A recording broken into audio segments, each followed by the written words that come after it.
Parliamo dell'acquisto di una nuova cappa chimica. Non sono qui per venderti nulla, tranquillo, non è il mio interesse.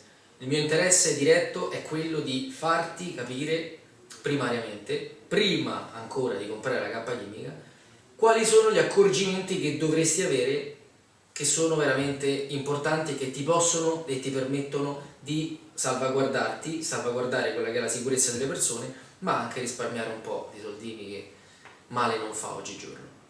Questo perché?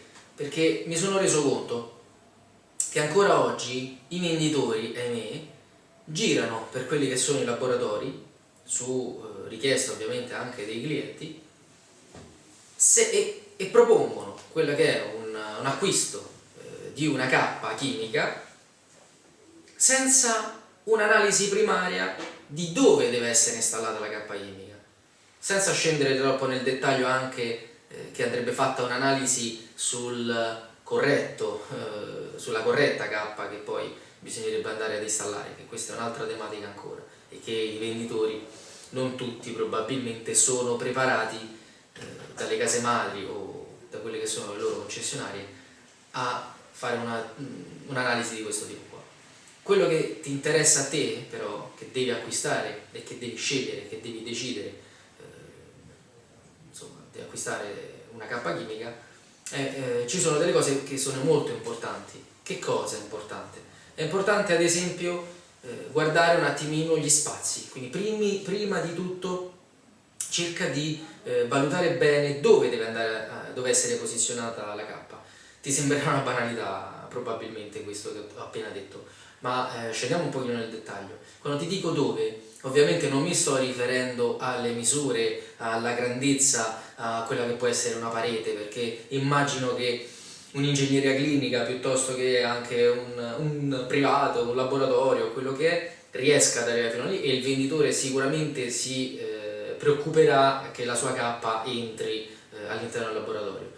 No, io ti sto parlando di altro, ti sto parlando di andare a guardare un pochino più a 360 gradi il tuo laboratorio, la stanza, dov'è che deve essere ubicata quella cappa. Perché? Perché spesso non si riesce a comprendere bene questo discorso qui, cioè il fatto che la cappa viene comprata e acquistata e viene costruita dal costruttore e testata dal costruttore all'interno di un ambiente privo di qualsiasi tipologia di flussi, qualsiasi influenza esterna, non ci sono turbolenze e la cappa è in una condizione idilliaca, se possiamo.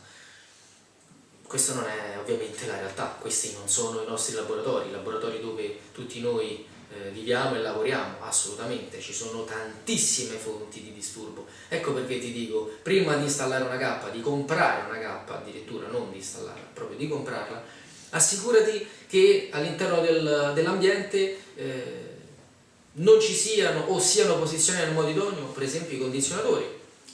Nessuno fa caso al condizionatore. Il condizionatore posto sopra la cappa, con un flusso che magari spara direttamente sul fronte della cappa, ti crea tantissimi problemi. È come se la cappa tu non l'avessi, quindi quasi mi viene da pensare risparmia i soldi e non comprarla. Allora mi dice non compro la cappa? No, compri la cappa ma fai un'analisi, quindi il condizionatore lo puoi spostare da lì? Se non puoi spostare il posto dove c'è la cappa? O viceversa, puoi spostare la cappa in relazione al condizionatore? O in extremis, puoi deviare il flusso del condizionatore? Una cosa banale, costo zero, che nessuno pensa. Possiamo parlare di altro, possiamo parlare per esempio delle finestre.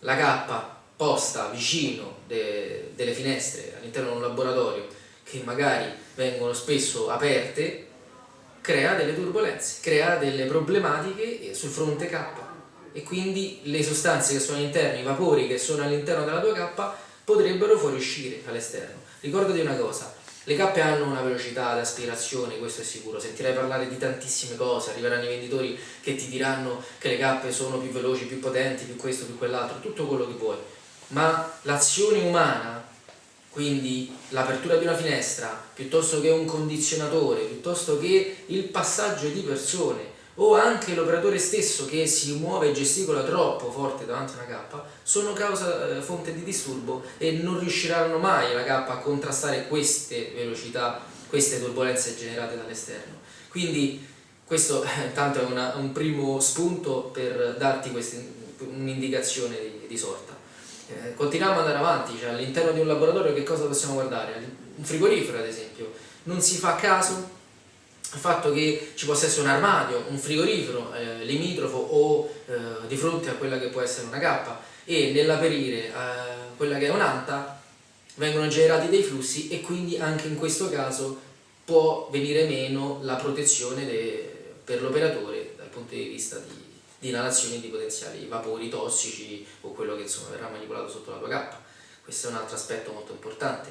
Un altro aspetto è vero che si prendono le dimensioni e le cappe si vanno a infilare all'interno di quelli che sono i laboratori, e in linea di massima quando vengono acquistate poi vengono installate e quindi si è fatto un minimo di analisi, ma non necessariamente devono essere, come si dice, inzaccate, infilate all'interno di anfratti del laboratorio, perché viste sempre solo come un arredo, come un mobile, come un armadio. Non è questo. La cappa ha bisogno di aria, la cappa chimica ha bisogno di aria, devi capire che quest'aria la deve prendere in qualche modo. Quindi se tu la attacchi a una parete gli crei della turbolenza, se tu l'attacchi a un mobilio crea della turbolenza, se tu la incastri e chiudi in qualche modo un po' quella che può essere l'area d'aspirazione, può creare delle turbolenze. Quindi vedi che ci sono degli aspetti che probabilmente non hai considerato, e ne puoi trovare molti altri sull'articolo che ho creato per te, che ho scritto per te